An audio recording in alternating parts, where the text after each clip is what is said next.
Support for Louisiana Eats comes from Zatarain's hot sauce, specially blended for poor boys, red beans and rice, jambalaya, and all of your favorite Louisiana Eats.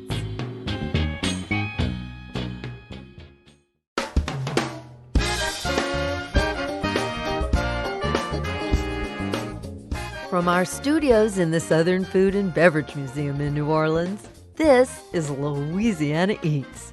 I'm Poppy Tooker. This week's Louisiana Eats is simply a feast for the senses. We begin with a feast for the eyes. That's the name of an international photography exhibit on display through September 16th at the Louisiana Art and Science Museum in Baton Rouge. We'll explore the history and inspiration of food photography with curators Denise Wolfe and Elizabeth Weinstein. Then, our sensory feast continues with the olfactory. It may surprise you just how much the nose brings to the tasting table.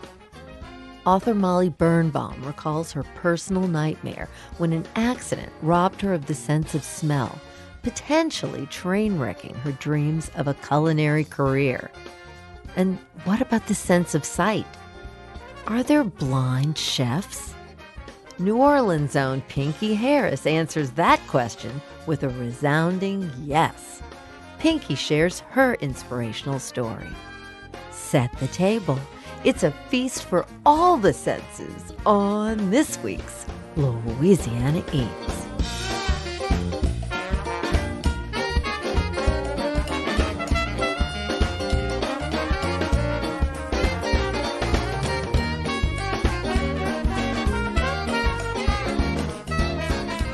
My name is Denise Wolfe, and I'm one of the co-curators of Feast for the Eyes, the story of food and photography, along with Susan Bright, who's the co-curator and author of the book.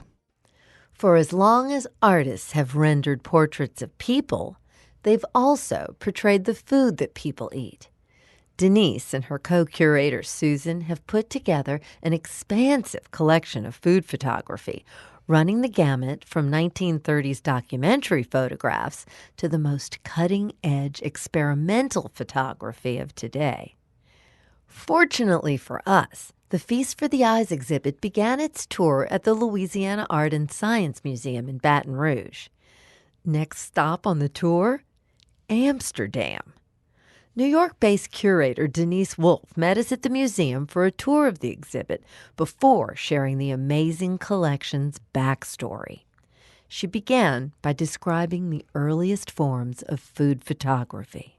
Whatever the subject of your photograph was, you needed to be near the chemistry. And food was something that people had around. It was in their homes. It could be near anywhere. And so a lot of the first subjects in photography were still life, were foods, along with flowers and other things. So you see from the very start of photographs, this is a subject. And in the very beginning, they're often copying still life tradition in art. And so you see them when they're using an apple, it's the forbidden apple. It has all these symbolisms, and the kind of hanging game was, came right out of Dutch still life. But they're trying to do something that only photography could do, which was to really, really describe in minute detail, and it looks real. And a painting could do that, but not the same way. And so they're highlighting that from the very beginning. I have always been so fascinated by the work of the WPA and the New Deal. How in the world did food come to figure in this? Well, during there was the historical project of the Farm Security Agency during the New Deal, and photographers were sent out to document agricultural revitalization that was happening. And even though they were there to document that, they were encouraged by Roy Stryker, who I believe ran the program, to speak in their own voice. And so you have highly original work coming out of that time period by these FSA photographers, Russell Lee being one of them. Tell us about Russell Lee and who he photographed. Russell Lee was a Farm Security Agency photographer, and the photographs we have here are from Pie Town, New Mexico, It was named Pie Town because it was known for its great pies. In comparison to some of the cookbooks and booklets that were coming out as propaganda at the time, here you have a real authentic picture of a small town in America. They are poor, they're possibly hungry, but there's also a strong sense of community. So you see them out cooking at the fair and sharing food at the same time. So they're really quite beautiful, I think. Why am I surprised by color photography in those sort of gritty 1930s Depression era photographs? You're surprised because color photography at that point would have been associated with commercial work. So what would appear in a cookbook or on food packaging or cookbooklets, it wasn't necessarily associated with documentary photography or even art photography. So it was pretty radical that Russell Lee decided to photograph in color. And many of the FSA photographers photographed in black and white, like Walker Evans, for instance. But Russell Lee photographed Pie Town in 35 millimeter slide, 35 millimeter color. So it's a special treat that he did that. Could you tell us a little bit about how color changed things in food? Well, certainly food was a big driver of color photography because if you notice in the exhibit, a lot of times some of the cookbooks, you'll see a black and white picture on the left page, say, and a color picture on the right. And you get right away why you'd want something in color because it looks so much more appetizing, so much better. And so color was a way for food to be more appetizing. So you'd use that to sell more food. So packaging, cookbooks, brands, those are things where they were immediately using color. You all also make a point about how food photographs can easily shift from delicious to disgusting. There's a series of Japanese photographs, and tell me how you think that slide occurs. Well, I think that's what's interesting about food and photographs is that on one sense, eating is kind of gross. It's moving from inside to outside. Your, chewed up food is gross. And on the other side, it's the kind of highest form of our culture. It can be the most sophisticated thing. And that's happening in photographs too. And so some are very gorgeous and beautiful and sophisticated and like relating a certain lifestyle, and others are absolutely disgusting. And so it can symbolize excess too. And I think the photographer you're referring to is Iraqi, and that series of very, very close-up food is about desire and almost an excess, gluttonous desire. But there's plenty of others in the exhibition that are a little bit more about kind of food fight or a kind of American gross out, which is something we see a lot in our culture. And so it's always on that knife edge with the pictures. It's like the pictures, you could easily see even the most fancy, most refined pictures going into food fight the minute after it ended. Denise, I loved when you pointed out to me that we all know Betty Crocker and we all know Aunt Jemima and folks like that who figure largely in that American post-World War II propaganda, but we did have food. And yet you showed me illustrations from other countries of things they couldn't possibly be able to cook and eat. Tell me about that propagandizing. Well, that's also happening around that post-war. We have a little section of post-war cookbooks, post-World War II. And so almost as soon as the war ends, some of these very colorful, lavishly illustrated cookbooks are coming out. And just like Betty Crocker is unrealistic, you're really not going to put out that garden supper that they have depicted. It's something to dream about. Sure, maybe someone can, but you're not. It is a form of propaganda put out by a brand.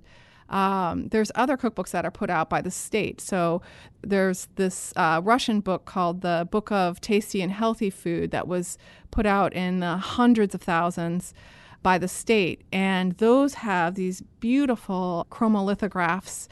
And those are more focused on the Russian product, the Russian worker, the society, feeding the society at large. But they're much more pared down, and they're featuring things like eggs. Eggs are not available in Russia at that time, and many of the products are luxury products or products that are not available anywhere. So it's a real aspirational view of communism that they're sending out to and providing to the people as well. And so it's a different type of dreaming that's going on there. And you see it also even in France or Italy or Germany, where some of the pictures are including cakes and things where they're flour, sugar, eggs. Those are things that were very scarce during the war and even post-war. And yet there are photographs featuring beautiful cakes. And so it's something to dream about. It's to get people moving and thinking about their culture and their nationality again, and rebuilding that after the war. That whole section over there is brilliant because, there's this fine line between what is art and what is commercial. And so for an artist to have thought to take something very commercial, because love the chocolate popsicle right next door to the man-witch, and when all of the advertising words are removed, it becomes very different. You can almost see their messaging more when you're forced to, first of all, see it at a large size. But when everything else is removed from it, you start to question how we were sold things and what this says that this picture could sell us something. I have to say, I never thought about using eggs and mortadella to decorate my home. That's true. That's something an artist, Sean Bonnell, she was playing on this idea of the housewife, the housekeeper, and homekeeping, and used cold cuts as the backsplash. And a very surreal housekeeping. But that's almost the art of the double take. So if you're walking by that quickly, it might just look like a beautifully decorated bathroom tile. And then you take another look and you see, oh, it's salami. It's really very compelling. And there's lots of other, my goodness, you even have some little tiny Polaroid of Andy Warhol's work. How fascinating that's how he worked. I don't think a lot of people knew, or maybe they did, but I didn't know that he often took Polaroids of different foods and different things, banal subjects that he was then going to paint or silkscreen later, and he would move the lighting and the shadows and the relationships of the food in Polaroid first. So it's interesting to see how he shot it on Polaroid and then how they became the paintings later. But isn't that interesting how you can look at a photograph and it can make you hungry? And that is one of the things that's very special about food in photography, is that doesn't necessarily happen with a painting of food, and it doesn't happen necessarily with photographs of other subject matter, but this actually, you have a bodily response to it, and that's part of what makes it very powerful. I just want to thank you so much for bringing the exhibit here to Louisiana and giving us all a little glimpse of this feast for the eyes. It really is, and thank you. Well, it was the perfect place to start because Louisiana has such a rich tradition of cuisine and food, and you take your food very seriously. So I hope you come out and enjoy it. I need a camera to my eye, reminding. Denise Wolfe, co-curator of the Feast for the Eyes exhibit, on view at the Louisiana Art and Science Museum in Baton Rouge, now through September 16th.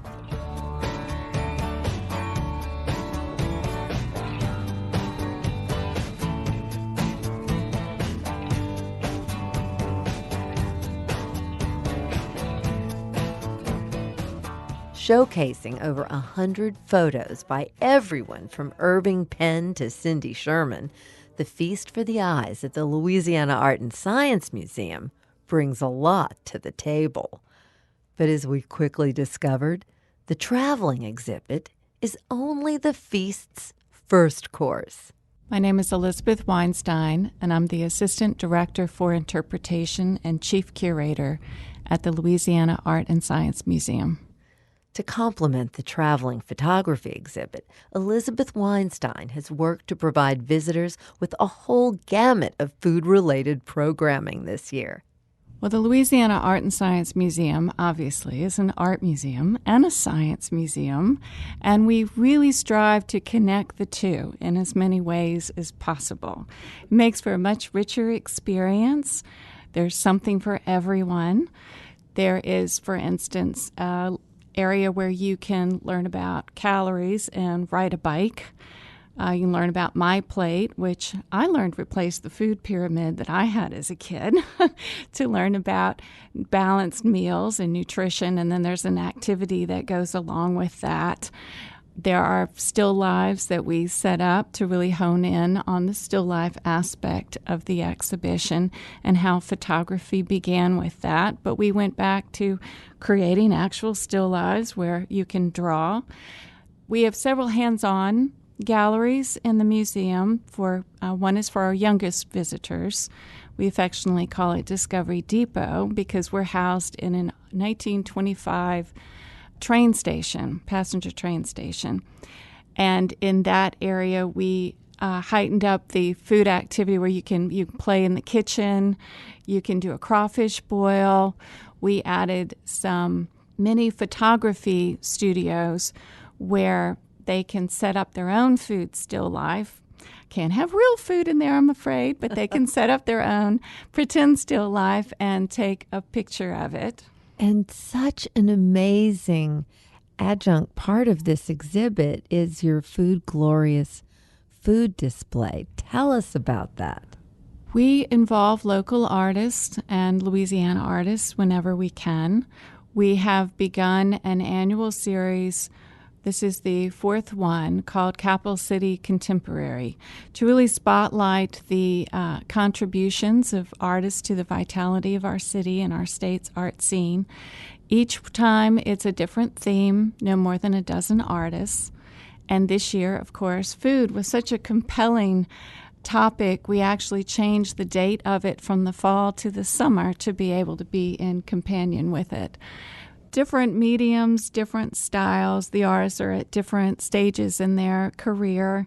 Kind of gives a snapshot of what different artists in our community, how they're depicting food, which of course is something we're all so familiar with, but yet look at in so many different ways.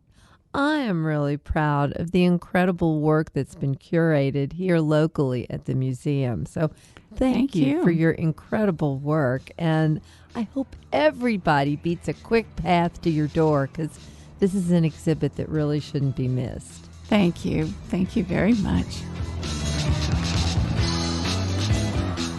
That was Elizabeth Weinstein, Chief Curator at the Louisiana Art and Science Museum.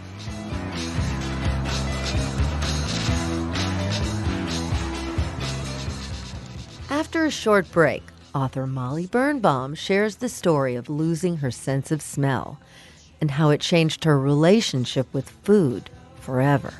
Stay with us. All the dreams were just early plans.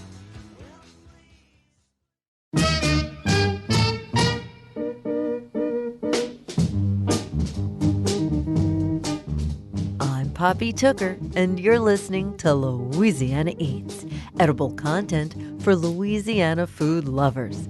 Louisiana Eats is brought to you with major support from Rouse's Markets, from Camellia Brand, Beans Done Right, a New Orleans tradition since 1923, and from the Napoleon House, located in the historic French Quarter, home of the Pim's Cup cocktail and the toasted muffalata. Lunch, dinner, and private events at 500 Charter Street.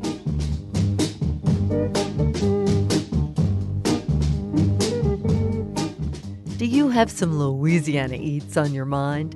We'd like to hear about it, so we've opened a phone line to take your calls. Leave us a message at 504-867-9128 or send us an email to louisianaeats@poppytooker.com. And now, back to Louisiana Eats.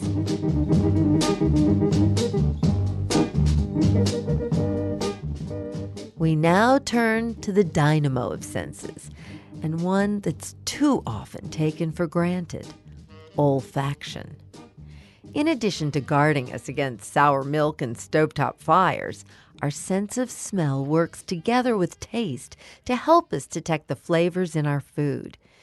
If you've ever eaten a meal with a stuffy nose, you may discover that your food is bland and less appetizing. Doctors call this anosmia, the loss of smell, and it's a condition suffered by millions of Americans. Often caused by a nasal condition or brain injury, the effects of anosmia can be devastating, especially for someone with culinary aspirations. In the summer of 2005, Molly Birnbaum was a 22-year-old Brown University graduate about to enroll in the Culinary Institute of America to train as a chef. All that changed when she suffered a dreadful accident that resulted not only in broken bones, but the loss of her sense of smell. Molly writes about her experience in her memoir, Season to Taste, and joined me in the Louisiana Eats studio to talk about it. She began by describing what happened that day that forever changed her life. Well, I was working in Boston at the time, and I went for a jog one morning, as I often did. I was living at my mother's house at the time in Brookline, and I went for a run. I was jogging up the street and came to an intersection, a 4-lane highway, and it had a light, and I thought it was the time to go, so I just went straight across, and I was hit by a car. So when did you discover that you'd lost your sense of smell? It took weeks before I discovered that I couldn't smell, and that was in part because I was injured in so many other places. I tore the ligaments in my knee, I broke my pelvis, I fractured my skull. I was not with it for a while. But a couple of weeks later, I was recovering in my parents' house, and my stepmother, Cindy, decided to bake an apple crisp. I was having a hard time eating. I wasn't feeling well at all, and she thought this would help. It was one of my favorite desserts, the apples and the cinnamon. It was fall time. It was, reminiscent of my childhood. But when she took the crisp out of the oven, I was in a room with family and a friend or two, and everyone was oohing and ahhing over the scent of this dessert. And I breathed in, and I couldn't smell anything. And I thought, this is strange. Maybe someone's in my way, maybe something was blocking the scent from reaching me. But when she took it out and brought it to the room and held it under my nose and I breathed in, I could feel the heat, the thick heat of the steam in my nose, but there was nothing else. And that's when I realized that something was truly wrong. And what happened as a result of the accident was your olfactory nerves had actually detached, correct? Well, what happened, I later learned, is that when I fractured my skull, and it was the back of my skull against the windshield of this car, so there was a big impact, a thump, and my brain bounced within my skull. And when it bounced at the front, it severed the olfactory neurons, which snake from the nose to the brain, kind of sheared them off with the impact, kind of like a lawnmower over grass. And so in one split second, they were just completely detached and no longer able to transmit these signals. Explain to us the complexity of how the sense of smell works in humans. Well, it is complex, and it is one of the least studied senses, so there are still many questions left. But basically, when we inhale over an apple crisp, there are hundreds of scent molecules that enter in our noses, travel up to the top, and are received by the olfactory receptors, which then transmit signals from our nose to our brain. And these signals are patterns. All of the different molecules send very different signals over many, many different neurons. And so it's almost like reading sheet music. The brain interprets these signals to be cinnamon or apples or sugar. And it's not entirely clear how we interpret these signals, but nonetheless, we do get that scent. Well, I have long been an advocate about how important our taste memories are. I've often said that I believe your heartstrings are tied directly to your taste buds, but you made me realize that it does have a lot more to do with scent. Give me some examples of some things that maybe you lose memories and such as a result of this. Oh, completely. Smell is so intricately intertwined with memories. I think we've all had experiences in which we encounter a familiar but surprising scent, and it sends us straight back to a moment when we're little. And it's usually not just a moment, it's an emotional, gut-punching type of moment. Smell is very connected to memory in our brains. And so I think that translates to being in the kitchen and smelling cinnamon or nutmeg and remembering Christmas, or chicken roasting in the oven, remembering our mother's kitchen when we were little. Tell me how the loss of the sense of smell affected your life. It affected it greatly. When I lost my sense of smell, I had been training to be a chef. I was in love with food. I was passionate about cooking. I wanted nothing more than to, spend my life in the kitchen and feed people. But without a sense of smell, I lost flavor, basically. I had known that smell and taste were connected, but I didn't realize by how powerful smell was when it came to eating and tasting. So without a sense of smell, I had the salty, sweet, bitter, sour, and umami of my taste buds on my tongue. I could taste salt, I could taste sugar. I had temperature and texture, but very little else. I didn't have spice or herb, all of the nuance that makes food recognizable or good. So without a sense of smell, food became mute and bland. Everything tasted the same. It was very difficult. It was depressing, wasn't it? It was incredibly depressing. Walking into a kitchen where someone is cooking, where it would once be butter and garlic, was just flat and plain. I couldn't tell when I was hungry. I couldn't tell when food was in the kitchen, when I ate it. It was like my world had gone from color to black and white. I was particularly fascinated by one of the things that it seemed you enjoyed eating at that time that involved a familiar Louisiana ingredient in some bread. Oh, Tabasco sauce. I ate it on everything because I could feel the spiciness. I mean, that's a tingling of the nerves in the mouth. I could feel that, and it made food feel more alive, so I ate Tabasco on everything. But to help my sense of smell come back, I had begun talking to scientists and perfumers, trying to get answers. What was going on in my nose? Why did this mean so much? Why weren't there answers of how I could recover? And many of them told me that though it was not foolproof, smelling things would help me to retrain my sense of smell, to help get it back. And that could be just taking spices out of my cupboard and smelling them one after another. That's one of the most fascinating things about the sense of smell, is that our olfactory neurons have the ability to regenerate and regrow. And even in a healthy nose, your olfactory neurons are constantly regenerating. You have new olfactory neurons. I've heard that in rats it's 30 days. I'm not sure what it is in humans, but it's relatively frequent. So, Molly, what did you do to go about regaining your sense of smell? I was lucky. My sense of smell began to return on its own very slowly over the course of years. And the first scent returned, and it was one scent at a time. And I was chopping fresh rosemary. I was helping my mother to cook dinner, and I was chopping it for a marinade, and there was nothing. I was chopping, and then all of a sudden, the smell just hit me, and it was, glorious, dark green and earthy and herby, and reminded me of a moment in my childhood, of course, when I rode a horse for the first time out west. But after I got over the glee of just being able to smell anything again, I began to realize that I couldn't recognize smells that I think before the accident would have been so familiar. The words to label them would have come, right to my mouth. But that was gone. And so I tried to train my nose so that I could recognize smells again in the way that I did before, kind of relearning how to smell, relearning all of the scents that were present in my daily life. It was all good scents in the beginning, rosemary and chocolate, cucumbers, which I hadn't even realized had a scent before it came back. I even went so far as to go to perfume school and smell raw perfume materials over and over, and that really did help. Do you still suffer any residual effects?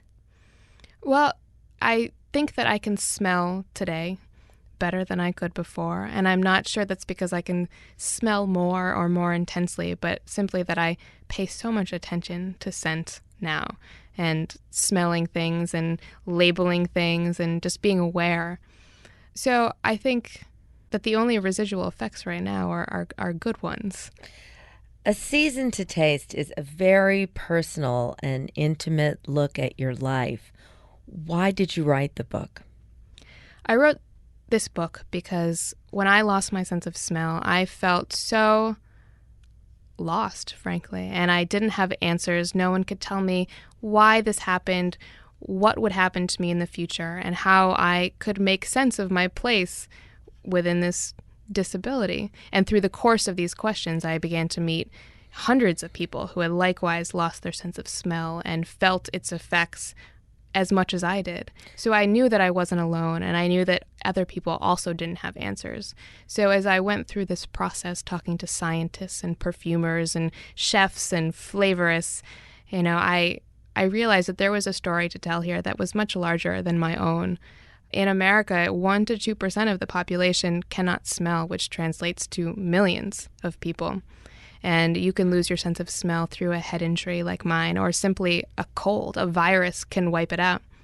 And as we age, we all lose a little bit of our ability to smell. So I think it's much more common than most people realize. Well, I'm thrilled that you were able to come and talk with us today, and I want to thank you so much. And please come back to New Orleans and have another sniff and taste of us soon. Oh, I will. Thank you.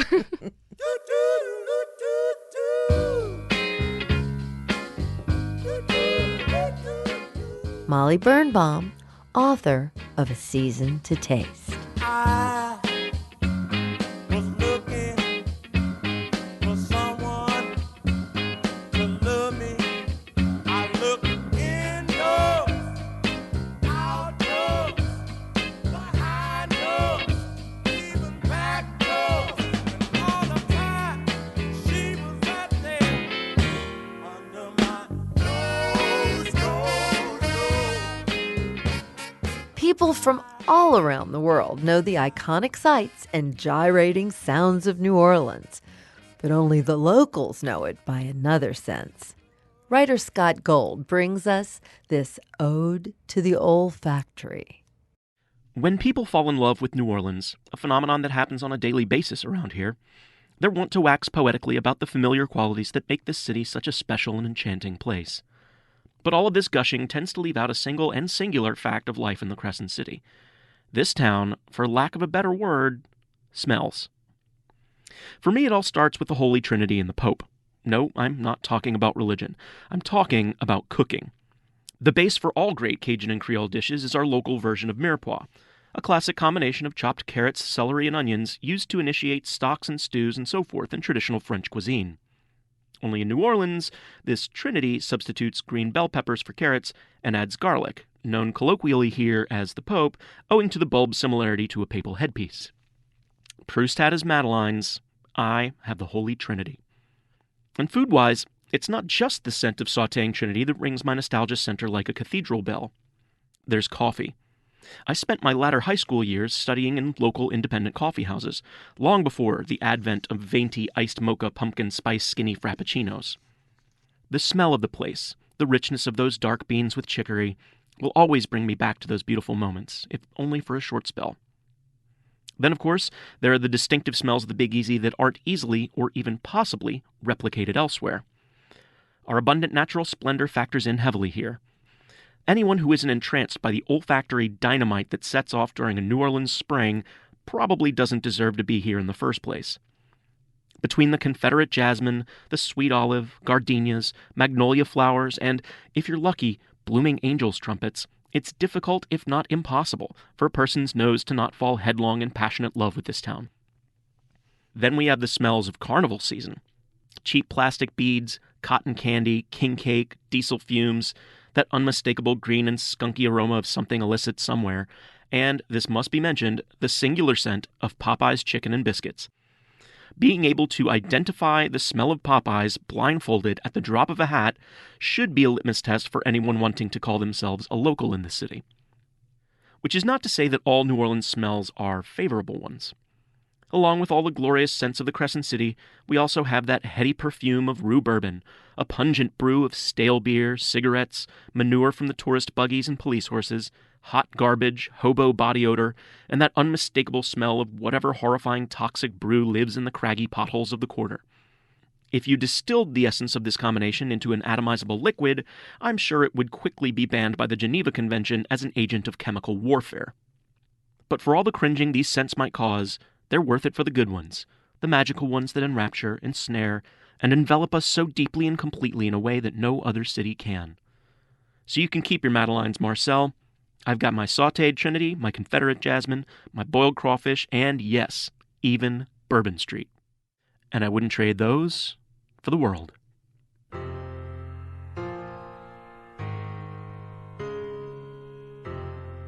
That was writer and native New Orleanian Scott Gold. This piece originally aired on WWNO's Notes from New Orleans and was produced by Thomas Walsh.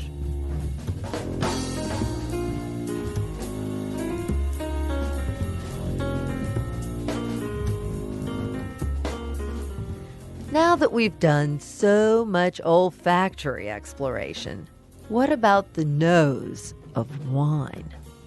Stay tuned, and we'll investigate that concept when we come right back.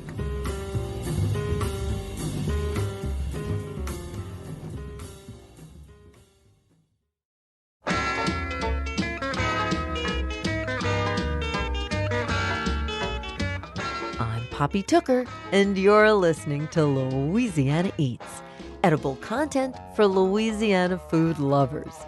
Louisiana Eats is brought to you with major support from Popeye's Louisiana Kitchen and Zatarain's. Are you podcasting Louisiana Eats yet? If not, it's time to subscribe.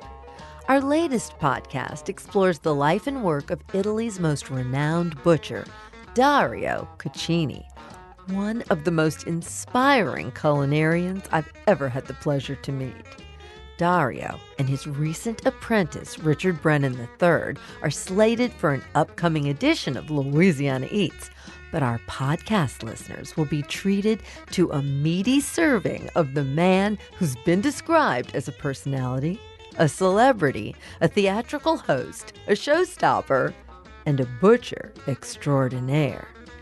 Just visit poppytooker.com to hear Dario's podcast. And while you're there, check out our new videos by filmmakers Marion Gay and Jonathan Evans. Now, back to Louisiana Eats.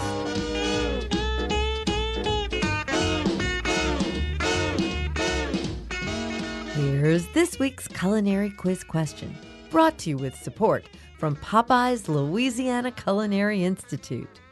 So what about the nose of wine? When you breathe in deeply from a wine glass, you're literally nose to nose with the wine.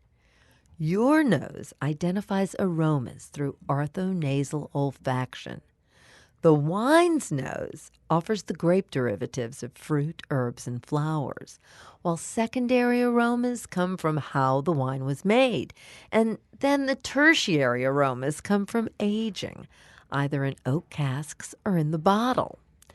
Those aromas are savory, like roasted nuts, vanilla, and sometimes baking spices. When it comes to how your wine tastes, it's really the nose that knows. But what about the mouth's role at this party? That wine easily slips past the lips, delivering a panoply of flavors. But have you ever thought about how something feels in your mouth? When it comes to mouthfeel, nothing quite stacks up to roasted okra. If you've never eaten roasted okra, even if you believe you hate okra, you've got to give this a try. It's super easy, just takes 15 minutes, and as you begin to chew on a roasted okra spear, instead of the slime that's often a big okra turnoff, the high roasting temperature turns that notoriously mucilaginous substance into something that feels almost satiny in your mouth. It tastes delicious, and it's just such a pleasure to eat. You'll find the recipe at poppytooker.com. I'm Poppy Tooker, and you're listening to Louisiana Eats.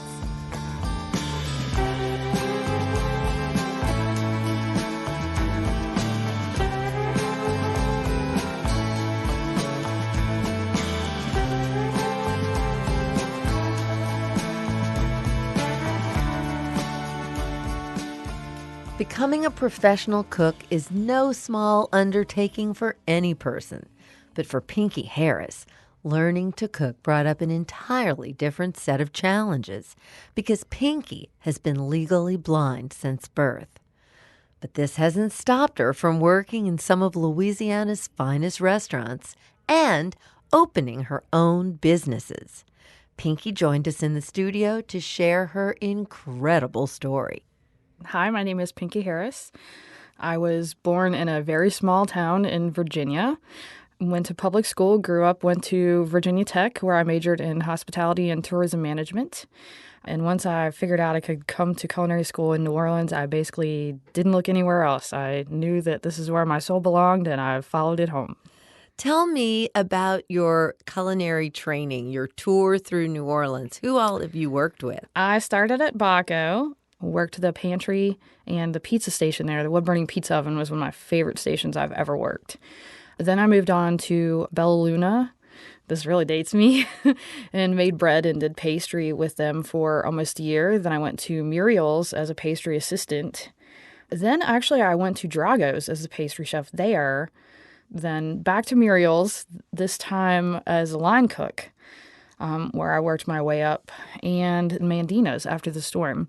Now, Pinky, one of the things that listeners will find of tremendous interest is that you, in fact, are legally blind. Yes.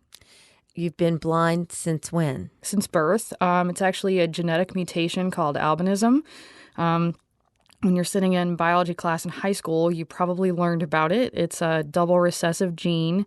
Both parents have to have the gene, and both parents are carriers, but they don't always transmit the gene.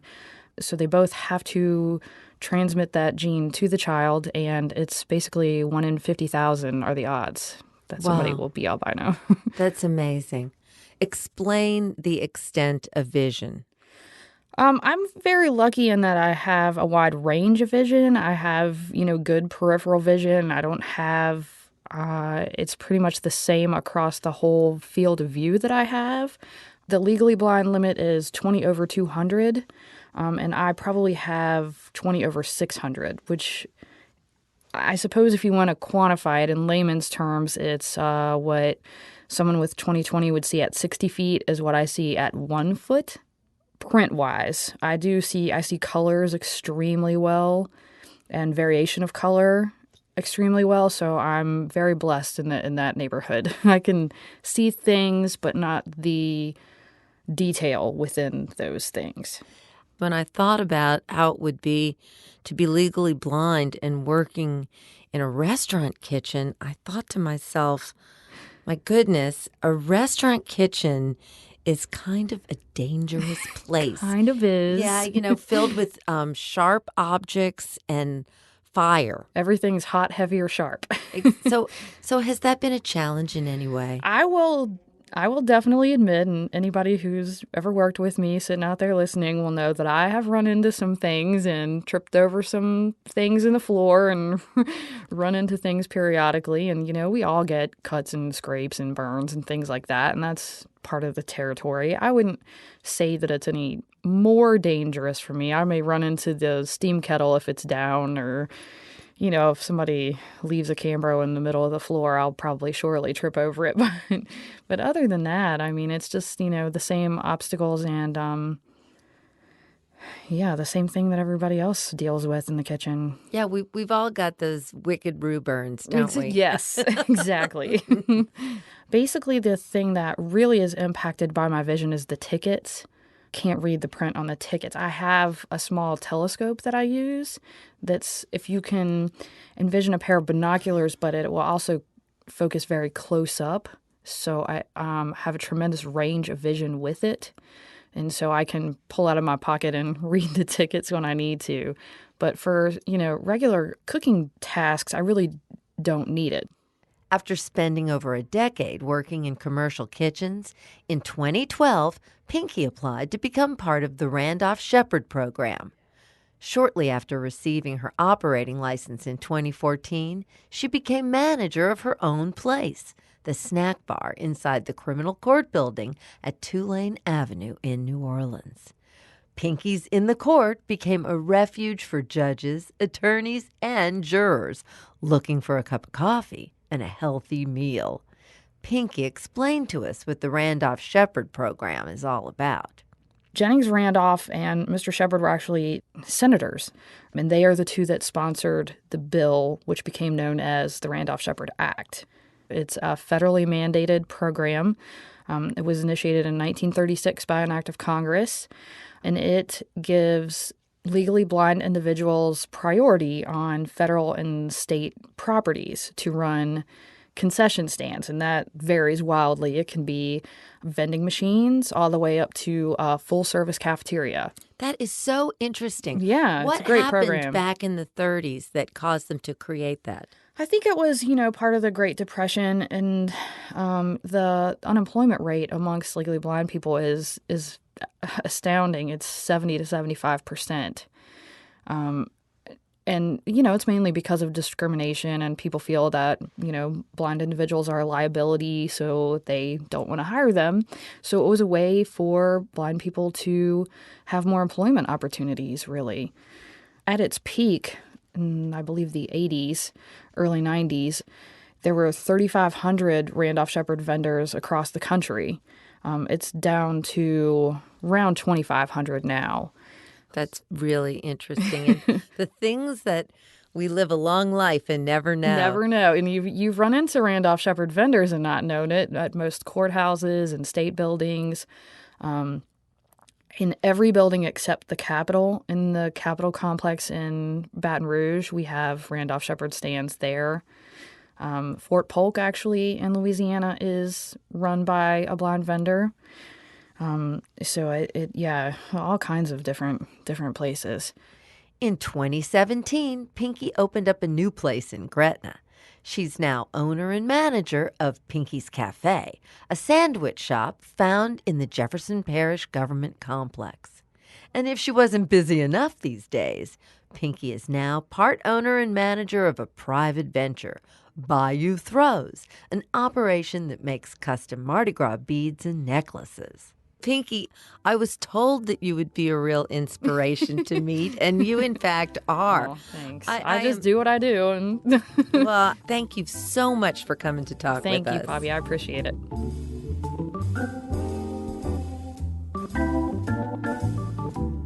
Pinky Harris of Pinky's Cafe and Bayou Throws.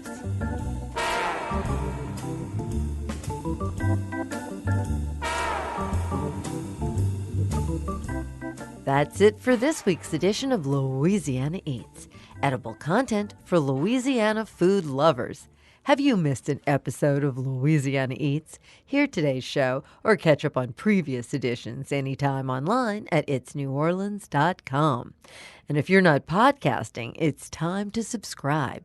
We've launched an exclusive podcast series, Louisiana Eats Quick Bites, made up of sneak previews of material that hasn't hit the airwaves yet and full-length interviews never heard on the show before. Visit our podcast page at poppytooker.com so you won't miss a single serving of our broadcast or our podcast. And give us a ring on our new committed phone line, 504-867-9128. We'd love to hear from you. Louisiana Eats is made possible with major support from Popeye's Louisiana Kitchen, Zatarain's, Camellia Beans, and Rouse's Markets. Additional support for Louisiana Eats is provided by the Shreveport-Bossier Convention and Tourist Bureau and from Palace Cafe, home of the Weekend Jazz Brunch, featuring a Build-Your-Own Bloody Mary bar located in the historic Werline Music Building on Canal Street. Original theme music composed by David Pomerleau and performed by Johnny Sketch and the Dirty Notes. Big thanks to producers Joe Schreiner, Sarah Holtz, and Reggie Morris, and to our business manager and social media maven, Maddie Mullidew. Come visit us anytime in our Louisiana Eats studios at the Southern Food and Beverage Museum. Don't forget to find our recipes and see what we're up to at poppytooker.com. You can check us out on Instagram and Facebook too. Louisiana Eats is a production of Poppy Tooker Broadcasting.